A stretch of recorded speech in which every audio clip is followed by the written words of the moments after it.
مالک کے حضور جب بندہ عزت سے سر جھکا دیتا ہے اللہ کی رحمتیں بندے پہ نازل ہوتی ہے۔ ایک روایت میں آتا ہے جب بندہ نماز کے لیے کھڑا ہوتا ہے، ابھی اس نے سجدے میں جانا ہوتا ہے، ابھی وہ قیام ہی کرتا ہے، اللہ فرماتا ہے میرے بندے کے گناہ جو ہیں اس کے بدن سے نکال کے ایک سمت کر دو، تاکہ میرا بندہ اس حالت کے اندر میرے حضور حاضر ہو کہ وہ گناہوں سے پاک اور صاف ہو۔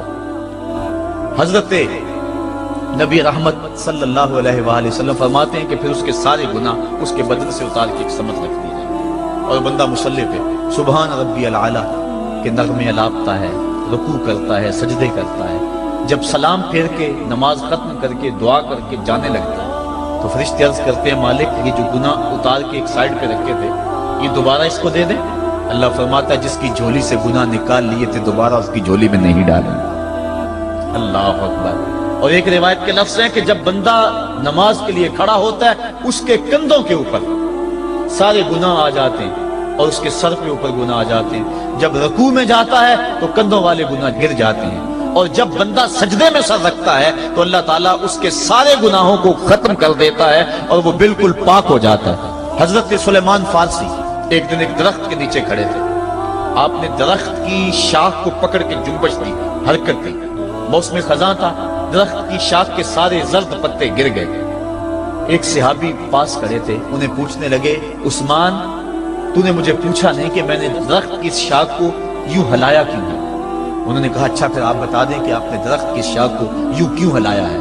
کہا سنو پھر ایک دن میں اور چند صحابہ حضور کے ساتھ جا رہے تھے، رستے میں ایک درخت آیا، اس کے نیچے حضور کھڑے ہوئے، حضور نے اس طرح درخت کی شاخ کو پکڑ کے ہلایا، یوں پتے جھڑ گئے، ہم اس منظر کو دیکھتے رہے۔ حضور علیہ السلام نے فرمایا سلمان فارسی تو نے مجھے پوچھا نہیں کہ میں نے اس درخت کی شاخ کو یوں کیوں ہلایا ہے؟ تو میں نے عرض کی حضور آپ بتا دیں کہ آپ نے کیوں ہلایا ہے؟ فرمایا سلمان جس طرح اس درخت کی شاخ کو ہلایا گیا اور سارے پتے جھڑ گئے، جب کوئی بندہ سجدے میں سر رکھتا ہے نماز پڑھتا ہے اس کے سارے گناہ دھل جاتے ہیں اور وہ پاک اور صاف ہو جاتا ہے۔ ایک دن فرمایا صحابہ اگر کوئی بندہ اس کے گھر کے سامنے سے نہر گزرتی ہو اور وہ دن میں 5 مرتبہ اس نہر کے اندر غسل کرے تو بتاؤ اس کے بدن کے اوپر کوئی میل کچیل رہ جائے گا؟ عرض کی نہیں۔ فرمایا اس طرح جو 5 نمازیں پڑھتا ہے اس کے بدن کے اوپر گناہوں کا میل نہیں رہتا۔ فرمایا الصلاۃ معراج المومنین، نماز مومنوں کا معراج ہے۔ عماد الدین الصلاۃ، نماز دین کا ستون ہے۔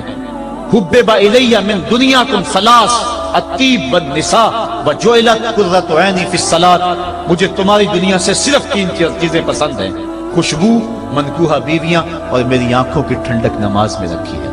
اور حضور نے یہ بھی ارشاد فرمایا من ترک الصلاۃ متعمدا فقد کفر، جس نے جان بوجھ کے نماز چھوڑی گویا اس نے کفر ہی تو کیا، یعنی کافروں والا کام کیا۔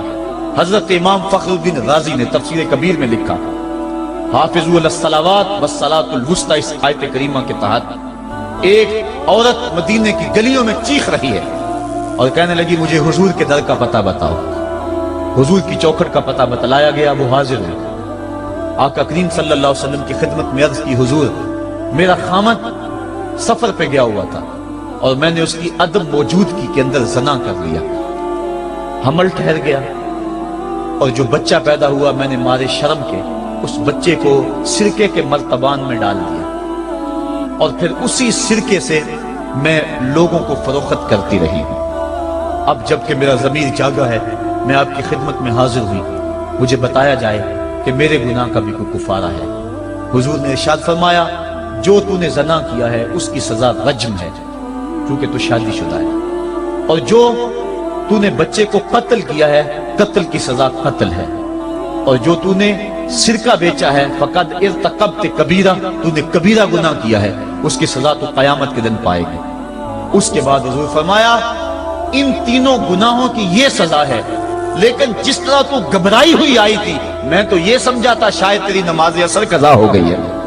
اب آپ اندازہ کریں کہ نماز کی اہمیت کیا ہے اور ہم اس باب میں کتنی سستی کرتے ہیں۔ کسی سے پوچھا جائے نا آؤ نماز پڑھنے چلے، وہ کہتے ہیں بس یار میرے کپڑے پلید ہیں، کپڑے میرے پاک نہیں ہیں۔ تیرے کپڑے کیسے پاک رہ سکتے ہیں؟ تو اللہ کے حضور جھکنا نہیں جانتا، تیرے کپڑے بھی پلید ہے، تیرا دل بھی پلید ہے، تو اس کے حضور جھک کے تو دیکھ، تن بھی ستھرا کر دے گا، تیری روح کو بھی پاکی دے دے گا، تیرے قلب کو بھی طہارت بخش دے گا۔ تو اس کے حضور آ جھک، اس کے حضور سجدوں سے اللہ کے حضور خراج پیش کر اپنی محبتوں کا۔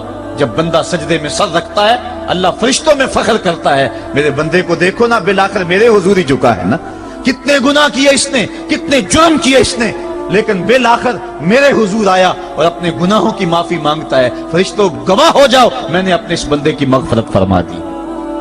تو اللہ کے حضور نماز پڑھنے والا، بلکہ ایک روایت مسند امام احمد بن حنبل میں موجود ہے، حضور فرمایا جب بندہ نماز کے ارادے کے لیے اٹھتا ہے اور وضو کرنے کے لیے، جب پانی کا پہلا قطرہ چلو پہ لیتا ہے، جو ہی اس کے بدن سے وضو کا پانی چھوتا ہے اللہ اس کے گناہوں کو معاف فرما دیتا ہے۔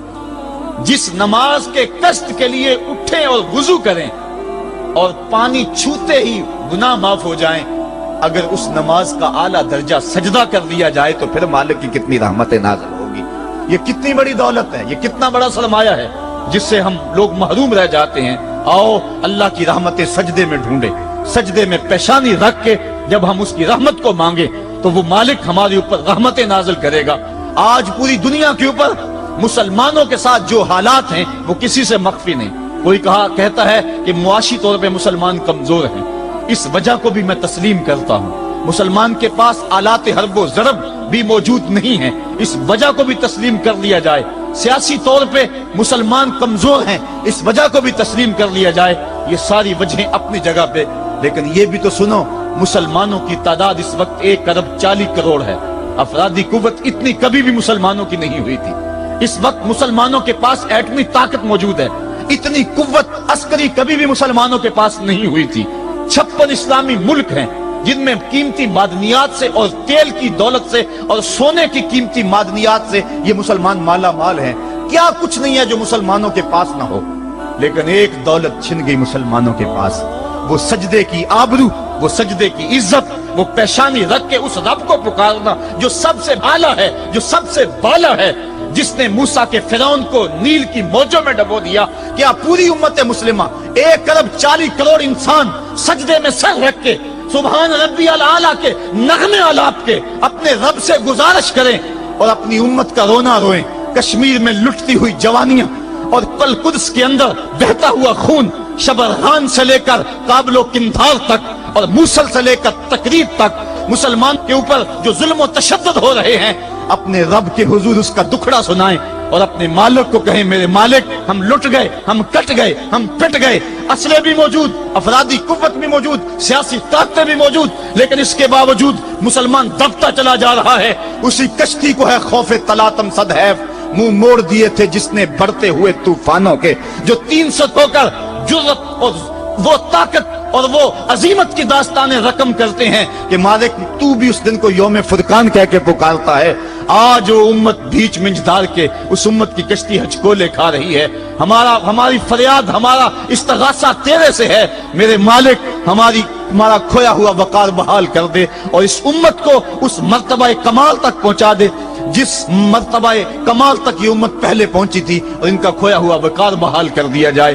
آج بھی ہم اگر سجدوں سے اپنے رب کو منا لیں اور وہ روٹھا ہوا رب آج بھی ہماری مدد کے لیے آ جائے تو پھر کوئی قوت، کوئی طاقت ہمیں نہیں لتاڑ سکتی۔ آئیے ہم سجدے سے اپنے مالک، اپنے خالق اور اپنے رازق کے حضور اپنی محبتوں اور اپنی الفتوں کا خراج پیش کریں۔ نماز ایک ایسی عبادت ہے جس کا حکم قرآن میں 750 مرتبہ کے قریب دیا گیا۔ اور ایک آخری بات عرض کر کے اپنے موضوع کو سمیٹنا چاہوں گا۔ میرے اور آپ کے آقا مولا حضور نبی رحمت صلی اللہ علیہ وسلم پر جب وقت آخر آیا تو آخری وصیتیں جو حضور نے اپنی زندگی میں کی وہ کیا تھی؟ 2 وصیتیں تھی حضور کی آخری، جب حضور ایام مرض میں تھے، اور آخری وصیتیں اس کے بعد حضور نے کوئی کلام نہیں کیا، وہ یہی تھا الصلاۃ الصلاۃ الصلاۃ الصلاۃ۔ لوگوں میں تمہیں نماز کی تاکید کرتا ہوں، میں نماز کی تاکید کرتا ہوں۔ اور دوسرا فرمایا جو تمہاری ملک میں تمہارے غلام اور تمہاری لونڈیاں ہیں ان کے ساتھ حسن سلوک کی تاکید کرتا ہوں۔ یہ آخری 2 باتیں تھی جو حضور نے ارشاد کی حقوق اللہ کے حوالے سے نماز اور حقوق العباد کے حوالے سے حضور نے کمزوروں کے حق ان تک پہنچانے کی تاکید امت کو دی، اور اس کے بعد پھر حضور انتقال کر گئے۔ آئیے ہم سجدوں سے اپنے رب کو راضی رکھیں۔ اللہ مجھے آپ کو توفیق